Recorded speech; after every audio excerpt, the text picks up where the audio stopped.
So it's been more than 2 months since that massive fire ignited underneath the Big Mac Bridge, shutting it down, those southbound lanes since then.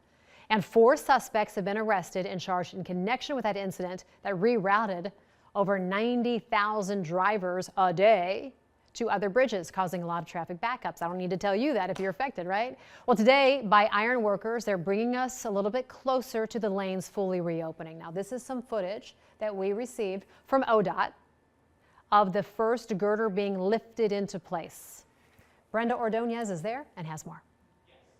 I'm right now under the southbound lanes on the Big Mac Bridge. This is where iron workers, ODOT crews, they've been at it all morning, starting to install the first set of steel girders on the Big Mac Bridge. Now, this is really the first big step in the reconstruction phase.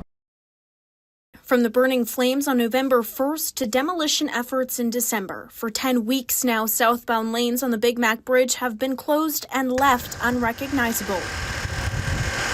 That all starting to change today when iron workers and ODOT crews took a major step in rebuilding the bridge to its former glory. This is very exciting. Kathleen Fuller with ODOT witnessing the milestone as iron workers began installing the first of 7 steel beams. There's always a concern when you're doing any kind of work like this. It is a very delicate process. Each beam weighs over 20,000 pounds and takes about 2 to 3 hours to install. Fuller hopes to have all 7 installed by Wednesday. We still have a lot of iron work that has to be done, a lot of steel work. There are steel plates that will be fastened to the bridges.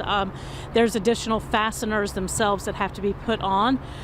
So that'll take place over the next week or 2 weeks, along with the rebar that has to be placed in for the substructure. So there's a lot of iron work, a lot of steel work that's going to be taking place. Crews will be working 24/7 to make these adjustments, but could run into issues during one of the final steps of the project, pouring the concrete deck. When you're talking about our regular construction projects, we're doing those in the warm weather months, spring, summer, fall, and that's done very intentionally because you can't get a good cure when you have cold temperatures and when you have, of course, possibly inclement weather, whether it's rain, snow, or ice. Fuller says temperatures below 40 degrees are not ideal for curing concrete. So we've got to find that window of time, that 1 week window of time. But again, Great Lakes is working on kind of a special plan just for this project so that they can do the cold weather deck pour, so that they can pour in the colder temperatures. We typically don't do.